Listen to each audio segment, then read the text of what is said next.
साथी बाग फुटे थी जंड्र जुड़े ओ जुड़े जंड्र जुड़े ओ जुड़े जंड्र जुड़े माल छोड़े रात कुटे थी साथी बाग फुटे थी साथ वही सारा पखीला लवन था का बात चवन था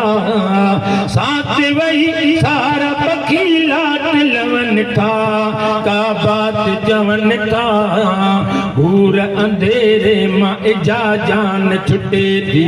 इजा रात खुटे थी घूर अंधेरे मां इजा रात खुटे थी इजा रात खुटे थी चंग चोरों पैर सोयों नींद सभिन खे ॿियो सींद सभिन खे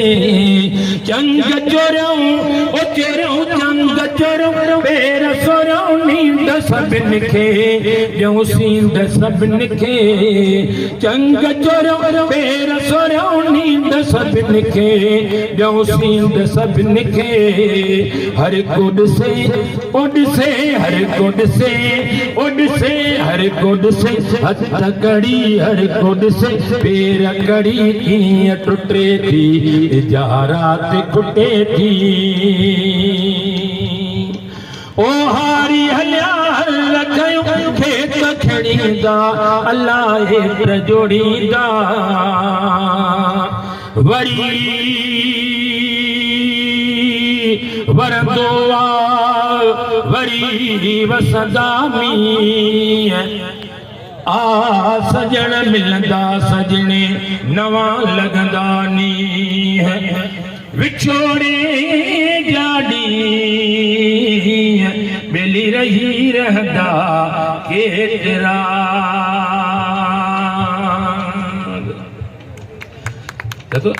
मेहरबानी साहब साथ वही सारा पखीला लवन था का बात जवन था साथ वही सारा पखीला लवन था का बात जवन था घूर अंधेरे मां इजा जान छुटे थी इजा रात खुटे थी जंड्र जुड़े ओ जुड़े जंड्र जुड़े ओ जुड़े जंड्र जुड़े माल छोड़े रात खुटे थी इजा बाग फुटे थी साईं बाबा सलाह ॿुधाईंदो बरम सरमन चयो ऐं असलम तुनियो तां जाई तंहिं वक़्त में असां सरमन सिंधी मां सर्विस सिंधी ऐं असलम तुनियो त मुंहिंजो सोटे शाइरी उदास शामन जा सिलसिलाही खुटण ते आहिनि खुटी पवंदा कोका साहब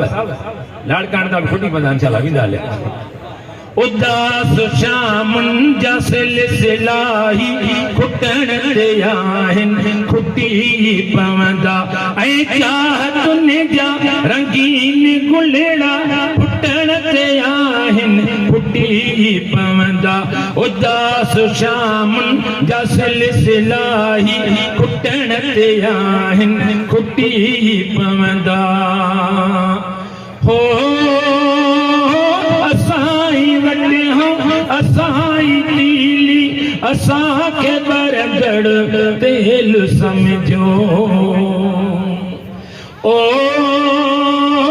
असाई वटे हूं असाई नीली असांखे बरगड़ तेल समझो जबर जे फूकुन उजाया ॾीअड़ा जबर जे फूकुन उजाया ॾीअड़ा जबर जे फूकुन उजाया ॾीअड़ा बरण ते आहिनि बरी पवंदा ऐं चाहतुनि जा रंगीन गुलड़ा फुटण ते आहिनि फुटी पवंदा उदास शामन जा सिलसिलाही खुटण ते आहिनि खुटी पवंदा हो हिको टकाबू करोल मारू उथी पिया आहिनि ख़बर अथव का ओ हिको टकाबू करोल मारू उथी पिया आहिनि ख़बर अथव का हथन जो कड़ियूं पेरन जा बेड़ा हथन जो कड़ियूं पेरन जा बेड़ा टुटण ते आहिनि टुटी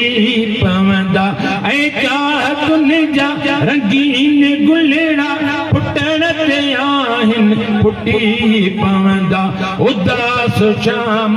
जा सिलसिलाई फुटण ते आहिनि फुटी पवंदा।